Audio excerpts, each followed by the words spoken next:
चलिए रुक करेंगे अब खबरों का। कांग्रेस अध्यक्ष सोनिया गांधी ने कांग्रेस कार्य समिति की बैठक में केंद्र सरकार पर जमकर हमला बोला। उन्होंने लखीमपुर खीरी की घटना का हवाला देते हुए कहा कि इससे किसान आंदोलन को लेकर बीजेपी की सोच का पता चलता है। वह किसान आंदोलन को कैसे देखती है, किसानों द्वारा अपने जीवन और आजीविका की रक्षा के लिए इस दृढ़ संघर्ष से कैसे निपटती है।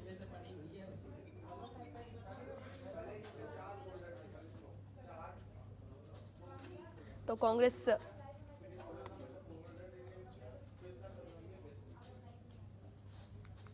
ये तस्वीरें आप देख रहे हैं जहां पर सोनिया गांधी ने केंद्र सरकार पर जमकर हमला बोला और लखीमपुर खीरी हिंसा के मुद्दे को लेकर कहा कि इससे पता चलता है कि केंद्र सरकार, प्रदेश सरकार इस मुद्दे को कैसे लेती है। कांग्रेस अध्यक्ष सोनिया गांधी ने कांग्रेस कार्य समिति की बैठक में केंद्र सरकार पर हमला बोला। उन्होंने लखीमपुर खीरी की घटना का हवाला देते हुए कहा कि इससे किसान आंदोलन को लेकर बीजेपी की सोच का पता चलता है। वह किसान आंदोलन को कैसे देखती है, किसानों द्वारा अपने जीवन और आजीविका की रक्षा के लिए इस दृढ़ संघर्ष से कैसे निपटती है। लखीमपुर खीरी हिंसा पर बोली सोनिया गांधी, कहा केंद्र सरकार और बीजेपी की सोच का पता चलता है। लखीमपुर खीरी हिंसा के मुद्दे पर जिस तरीके से जो रुख बीजेपी का नजर आ रहा है, उससे बीजेपी की सोच पता चलती है। कांग्रेस कार्य समिति की इस बैठक में सोनिया गांधी ने केंद्र और प्रदेश सरकार पर जमकर हमला बोला, खासकर कि लखीमपुर खीरी हिंसा और किसान आंदोलन को लेकर भारतीय जनता पार्टी पर जमकर हमला बोला।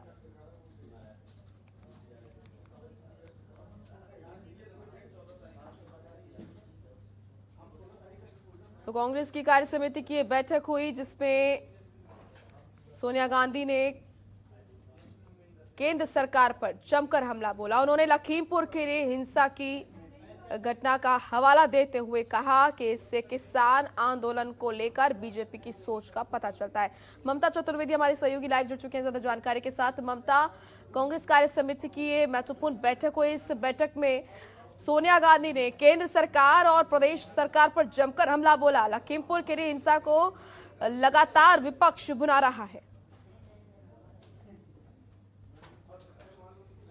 जी बिल्कुल मोनिका, देखिए कांग्रेस वर्किंग कमेटी की बैठक सुबह 10 बजे से शुरू हुई और कई घंटों तक मंथन हुआ, जिसमें सोनिया गांधी ने लखीमपुर हिंसा मामले को लेकर केंद्र सरकार और उत्तर प्रदेश सरकार दोनों पर ही निशाना साधा और कहा कि जिस तरीके से लखीमपुर खीरी में हिंसा हुआ है, जिस तरीके से ये घटना घटित हुई है, उससे भारतीय जनता पार्टी की जो सरकार है उसकी नीयत के बारे में साफ तौर पर पता चलता है कि वो किसानों के लिए कितना चिंतित है, कितना किसानों के हितों को लेकर सोचती है। साफ तौर पर केंद्र सरकार और उत्तर प्रदेश की योगी सरकार की जो नीयत है वो साफ तौर पर दिखाई दे रही है। कहीं ना कहीं सरकार पर निशाना साधा और साथ ही उन्होंने जम्मू कश्मीर में जिस तरीके से कश्मीरी पंडितों की हत्या हुई है उसको लेकर भी चर्चा की है। अगर इस बैठक की बात करें तो बैठक खत्म होने के बाद जब नेता बाहर निकले तो उन्होंने कहा कि आज की तारीख में भारत में जिस तरीके के हालात बने हुए हैं, धार्मिक उन्माद फैलाया जा रहा है, इसके अलावा किसान लंबे समय से आंदोलन कर रहे हैं, उनकी सरकार नहीं सुन रही है और इसके अलावा आने वाले समय में जो विधानसभा चुनाव है तकरीबन 5 राज्यों में, उसको लेकर भी इस वर्किंग कमेटी में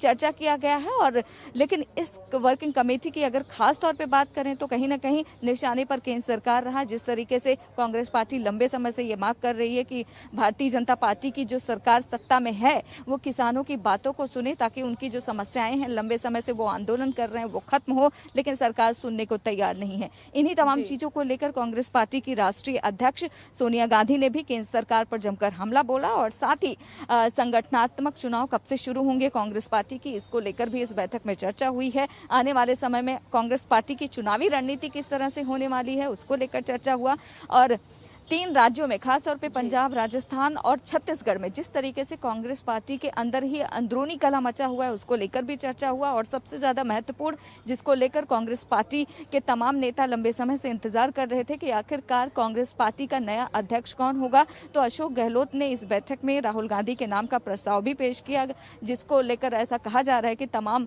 नेताओं ने मौन सहमति भी दी, यानी कि किसी ने उसके खिलाफ कुछ भी नहीं बोला और सबकी सहमति थी। हालांकि इस बैठक में प्रियंका गांधी वाड्रा भी मौजूद थी। ऐसा कहा जा रहा है कि वर्तमान में ऐसा भी हो सकता है कि राष्ट्रीय अध्यक्ष के तौर पर सोनिया गांधी पार्टी की कमान देखें और कार्यकारी अध्यक्ष के तौर पर राहुल गांधी भी हो सकते हैं। हालांकि ये कब तक फुलफिल होगा ये आने वाले वक्त में चलेगा, लेकिन जिस तरीके से लंबी मंथन कांग्रेस पार्टी ने की है, कहीं ना कहीं एक रणनीति बनाने की कोशिश जरूर की गई है। मोनिका बिल्कुल, और विशेषकर उत्तर प्रदेश पर ज्यादा फोकस नजर आ रहा है। ममता, जिस तरीके से हम देख रहे हैं कि उत्तर प्रदेश में कांग्रेस सक्रिय भी नजर आ रही है। प्रियंका गांधी लगातार वहां पर दौरे कर रही है। लखीमपुर खीरी हिंसा के मामले में अगर देखें तो कांग्रेस ने जिस तरीके से सक्रियता इस मुद्दे पर दिखाई है, सरकार पर दबाव बनाने का जो प्रयास रहा वो काफी यहाँ पर सफल माना जा रहा है कांग्रेस का। तो ऐसे में उत्तर प्रदेश पर ज्यादा फोकस नजर आ रहा है और इस बैठक में भी आज लखीमपुर खीरी हिंसा और किसान आंदोलन को लेकर जिस तरीके से बातचीत हुई, इससे नजर आता है कि उत्तर प्रदेश पर कितना फोकस है।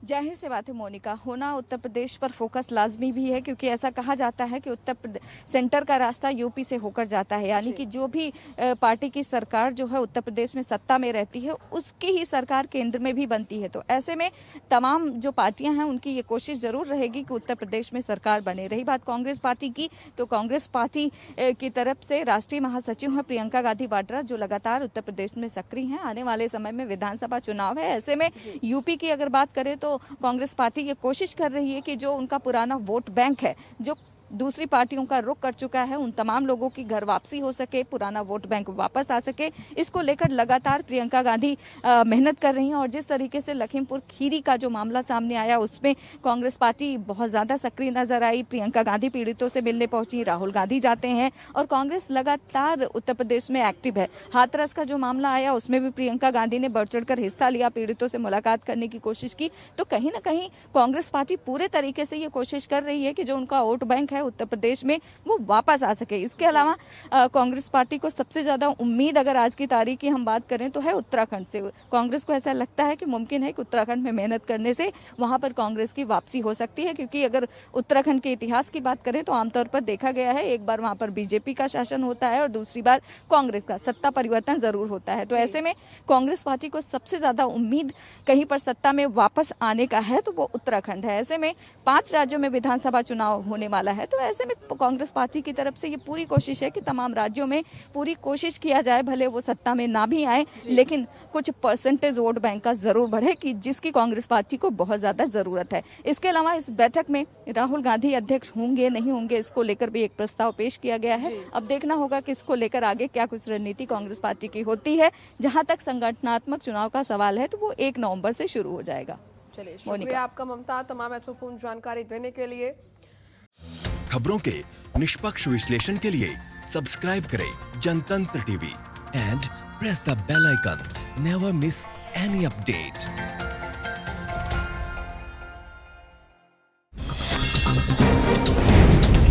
डाउनलोड कीजिए जनतंत्र टीवी ऐप को, जो कि अवेलेबल है गूगल प्ले और ऐप स्टोर पर।